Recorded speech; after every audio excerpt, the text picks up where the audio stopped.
Waste Bengal के चुनाव और वहां का लगातार बढ़ता पॉलिटिकल टेंशन। आइए इस मुद्दे की गहराई में चलते हैं और इस एक्सप्लेनर के जरिए इस चुनावी अशांति की हर एक परत को खोलते हैं।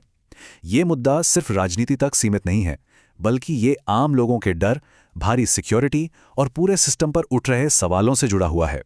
आज की चर्चा का एजेंडा मुख्य रूप से इन 4 बातों पर फोकस करेगा। फलता में बढ़ता तनाव, भारी सुरक्षा बल की तैनाती, बूथों पर पुनर्मतदान यानी रीपोलिंग और आखिर में ईवीएम स्ट्रांग रूम से जुड़े विवाद। शुरुआत करते हैं पहले हिस्से से और समझते हैं कि फलता इलाके में ज़मीनी हकीकत असल में क्या है। वहां के हालात कितने गंभीर हैं, इसका अंदाज़ा फलता की एक लोकल महिला के इस बयान से बिल्कुल साफ हो जाता है। उन्होंने बताया कि टीएमसी के इसराफिल चौकीदार ने उन्हें धमकी दी है कि अगर उनके विपक्षी जीत गए तो वे लोग उनके घर जला देंगे और खून खराबा करेंगे। ये काफ़ी संगीन आरोप है। काउंटिंग से ठीक पहले इस तरह की बातें वहां के खौफनाक माहौल को सीधे तौर पर बयां कर रही हैं। और ये खौफ कोई हवाई बात नहीं है। साउथ 24 परगना के फलता में बड़े पैमाने पर विरोध प्रदर्शन शुरू हो गए हैं। स्थानीय लोगों का सीधा कहना है कि टीएमसी कार्यकर्ता उन्हें डरा धमका रहे हैं। हद तो तब हो गई जब खबरें आईं कि एक लोकल नेता ने मोटरसाइकिल पर आकर गांव वालों को हमले की धमकियां दी। हालात इतने तनावपूर्ण हो गए कि महिलाओं को अपनी सेफ्टी की गुहार लगाते हुए और आरोपियों की गिरफ्तारी की मांग को लेकर सड़कों पर उतरना पड़ा। अब इन विरोध प्रदर्शनों के बीच स्थानीय निवासियों की तरफ से 2 बहुत ही साफ मांगें निकल कर आई हैं। पहली डिमांड है कि फलता क्षेत्र में आधिकारिक तौर पर फिर से वोटिंग यानी रीपोल करवाया जाए, और दूसरी डिमांड है कि सुरक्षा सुनिश्चित करने के लिए तुरंत सेंट्रल आर्म्ड पुलिस फोर्सेज यानी सीएपीएफ को तैनात किया जाए। ये दिखाता है कि लोग निष्पक्ष चुनाव और अपनी बेसिक सेफ्टी को लेकर कितने ज्यादा फिक्रमंद हैं। आगे बढ़ते हैं दूसरे पहलू की तरफ, जो है इन चिंताओं पर प्रशासन का जवाब और भारी सुरक्षा बल की तैनाती। दरअसल लोगों की इन शिकायतों का जवाब एक बहुत ही बड़े सिक्योरिटी डिप्लॉयमेंट से दिया गया। संवेदनशील इलाकों में फोर्स अचानक से बढ़ा दी गई। सीआरपीएफ के जवानों के साथ साथ कई अहम जगहों पर रैपिड एक्शन फोर्स की तैनाती की गई। और सबसे गौर करने वाली बात यह है कि एहतियात के तौर पर एक बख्तरबंद सीआरपीएफ गाड़ी को भी वहां डिप्लॉय किया गया है। आम चुनावों में बख्तरबंद गाड़ियों का इस्तेमाल होना ही बताता है कि खतरे का लेवल सच में कितना ज्यादा हाई था। अब आते हैं तीसरे हिस्से पर, गड़बड़ियों को सुधारने के लिए बूथों पर करवाया गया पुनर्मतदान। यहां इलेक्शन कमीशन के लिए वक्त की कितनी कमी थी, ये इस टाइमलाइन को देखकर समझ में आता है। 29 अप्रैल को दूसरे चरण की वोटिंग होती है और गड़बड़ियों की रिपोर्ट सामने आती है।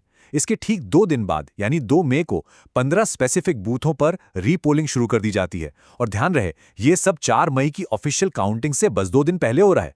पूरी लोकतांत्रिक प्रक्रिया को पटरी पर रखने के लिए ये एक बेहद टाइट शेड्यूल था। लेकिन इन सबके बीच एक बहुत ही शानदार आंकड़ा निकल कर आया, 72.43%। ये रीपोल वाले दिन शाम 5 बजे तक का टोटल वोटर टर्नआउट था। मतलब इतनी हिंसा की धमकियों, डर और हेवी सिक्योरिटी के बावजूद लगभग 72% से ज्यादा लोगों ने घर से निकलकर अपना वोट डाला। ये स्ट्रॉन्ग सिविक पार्टिसिपेशन की एक कमाल की मिसाल है। अगर हम इन 15 बूथों के आंकड़ों को थोड़ा और करीब से देखें तो ये 2 असेंबली क्षेत्रों का हिस्सा थे, मगराहाट पश्चिम और डायमंड हार्बर। सबसे दिलचस्प बात इन दोनों जगहों के वोटिंग परसेंटेज की समानता है। मगराहाट पश्चिम में 72.50% और डायमंड हार्बर में 72.36%। ये डेटा बिल्कुल साफ दिखा रहा है कि दोनों क्षेत्रों के वोटर्स ने एकदम बराबर जोश और हिम्मत के साथ इस रीपोल में हिस्सा लिया। और अब चर्चा के चौथे और आखिरी पहलू पर आते हैं, ईवीएम स्ट्रांग रूम से जुड़े विवाद।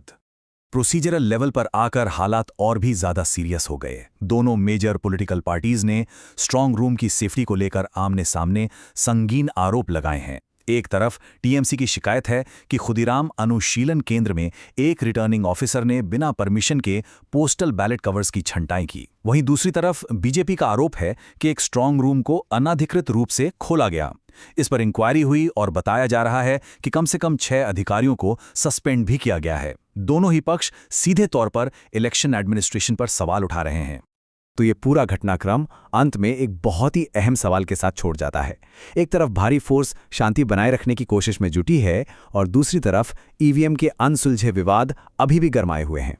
ऐसे में ये अभूतपूर्व तनाव 4 मई को काउंटिंग के दिन अंतिम नतीजों और लोकतांत्रिक प्रक्रिया को किस तरह आकार देगा, ये साफ है कि यहाँ मुद्दा अब सिर्फ वोट डालने का नहीं रहा, बल्कि ये पूरे सिस्टम, सुरक्षा और भरोसे का एक बहुत बड़ा टेस्ट बन चुका है।